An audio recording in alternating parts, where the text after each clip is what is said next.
Ever slice into a big hunk of blue cheese and think, man, I wish I made this? No. Okay, maybe that's just me. Well, our deep dive today might make you think differently, though. We're jumping into homemade blue cheese. It's easier than you think. I know, right? Yeah. It sounds intimidating, but it's really not. Not at all. We're looking at an episode from Roolden and Apoliana. They have this great food podcast, and they break this whole process down, and Yeah. they make it surprisingly approachable, They really do. which really surprised me, honestly. Yeah, and they use really simple stuff. Yeah. You would think you need like a whole lab setup. I know, right?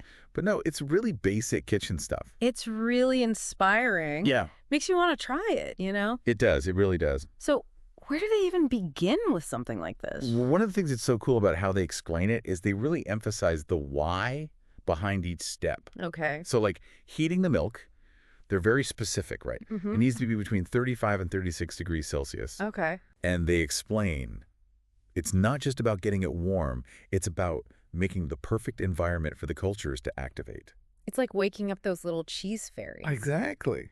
And speaking of cultures, I love that they suggest using the whey from a previous batch. Yeah. It's like this whole beautiful cycle. Beautiful, yeah. But for those of us like me who don't have a cheese graveyard in the fridge, they do give alternatives, like Okay. store-bought yeast. Exactly. They get that not everyone has like a cheese-making setup already going. Exactly. And you know what else is really interesting? What's that? They talk about using leftover blue cheese and scraping the fungus, like literally scraping it off What? and letting it soak in the milk. You're kidding. I know. That's a little out there. It's a little wild, but it's so cool because it's like, That's next level. it's resourceful. That's amazing, though. It's really cool. I can just imagine, like, at a dinner party.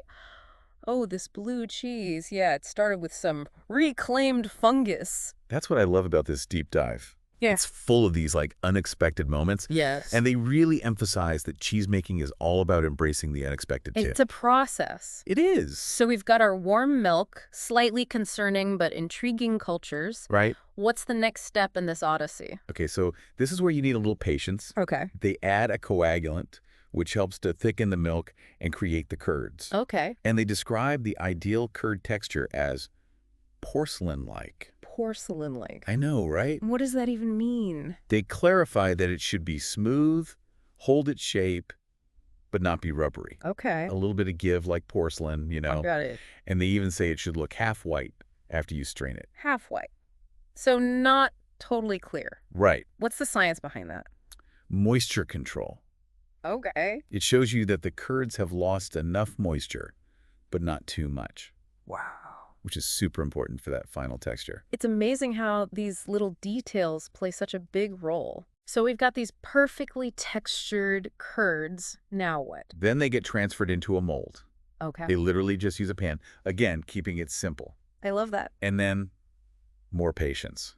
Oh, no. I know. How long? It goes into the fridge for 24 hours to rest. A whole day. So it's like a spa day for the cheese. It is a little cheese spa day. I'd be peeking every 5 minutes. Oh, I know. It's so tempting. But they really emphasize that blue cheese is all about the moisture. Okay. So unlike some cheeses, you don't want it to dry out at this stage. I'll try to be patient. So after that initial rest, what do you think comes next? Oh, man, you're going to make me wait until part 2, aren't you? You know it. We'll pick up the cheese journey next time. Our cheese has had a full spa day, 24 hours. I know, right? It's rested, it's relaxed. Ready for the next step. Bring it on. I'm ready to hear what happens next in this cheese odyssey. Well, this is where things get kind of interesting. Okay. You ready for a surprise? Hit me with it. Remember how we were talking about embracing the unexpected? Yeah. It's time for the salting process. Okay. That makes sense. But they have a very specific way they do it. Really? Yeah. So they don't just salt the whole thing at once. They salt one side, Okay. and then they wait 12 hours, flip it, Oh, wow. and then salt the other side. That's a labor of love. I know, right? I would be so tempted to just, Dump it on there. yes, just sprinkle it on, done.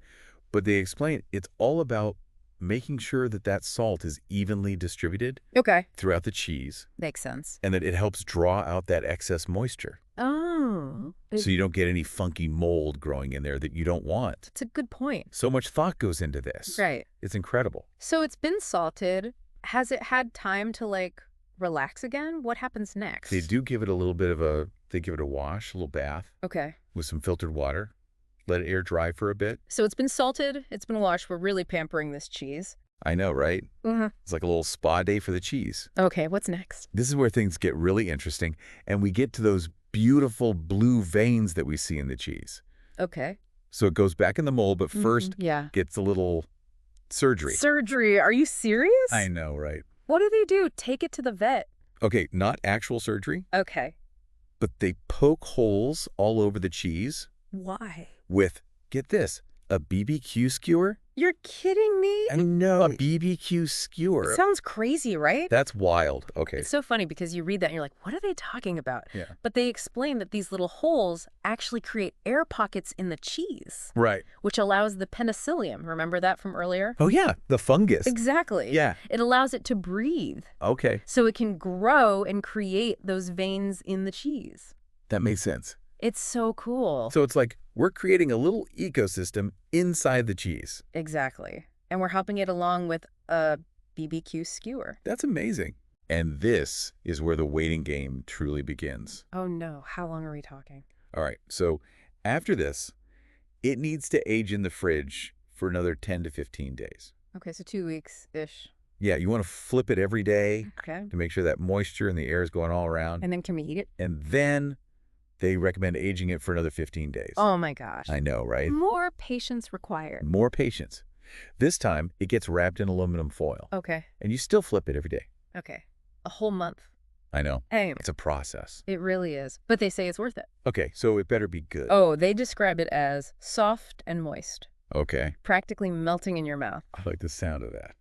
And you know how sometimes blue cheese has that little bitterness to it? Yeah. Yeah. They say that in those early weeks, it's actually a good sign. Really? Yeah, it means it's doing its thing. And that fades over time as the flavors develop. Oh, so the bitterness is like a badge of honor. Yeah. Exactly. It shows that it's becoming the cheese it's meant to be. It's on its way to greatness. Exactly.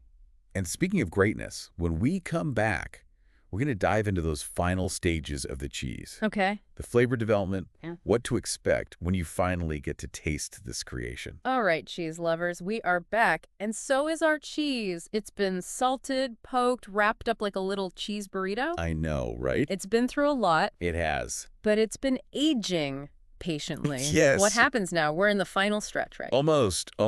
So they say even after that month of aging, you want to wrap it in aluminum foil Okay. and let it ripen in the fridge for like another 15 to 20 days. Another 15 to 20 days. So- That is serious delayed gratification. It is. It is. Okay, so almost there, almost ready to eat this thing.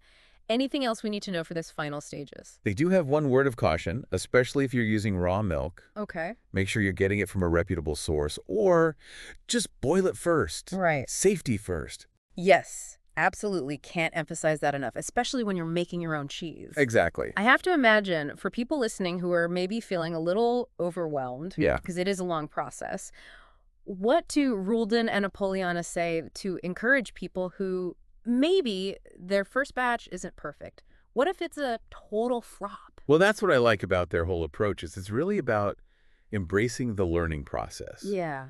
Like your first batch, it might not be perfect. That's okay. Yeah. It's about kind of like over time, you figure out what works with your yeast, how much salt. Okay. You just got to get to know the process. Practice makes perfect, right? Or at least practice makes delicious cheese in this case. Exactly. And that's the important part. That is the important part. So we've talked about this one type of blue cheese, Yeah.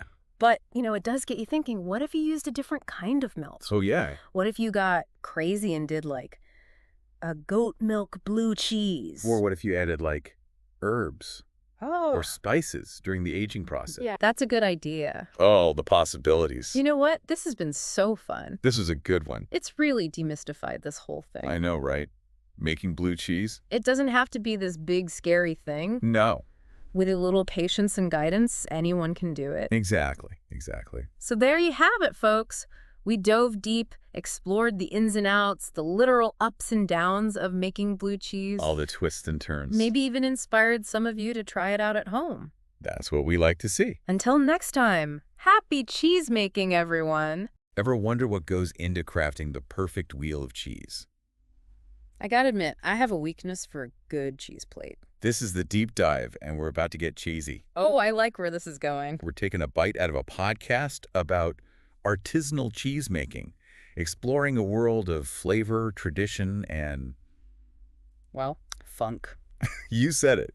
So picture this. Okay, I'm picturing it. Our hosts, Roolden and Apoliana, they're like the cheese gurus. Right off the bat, I could tell these two, they know their curds from their whey. Totally. And they're diving deep, sharing tips, techniques. I was blown away by that whole breakdown of building those climate-controlled aging rooms. Like, who knew cheese was so high maintenance? Right.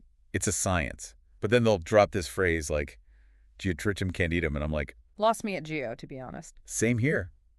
But it shows they're serious. They're not messing around. And they're not just keeping the good stuff to themselves. Remember when they started talking business advice? Like, turning your cheese dreams into a reality. It's like they're building a whole community.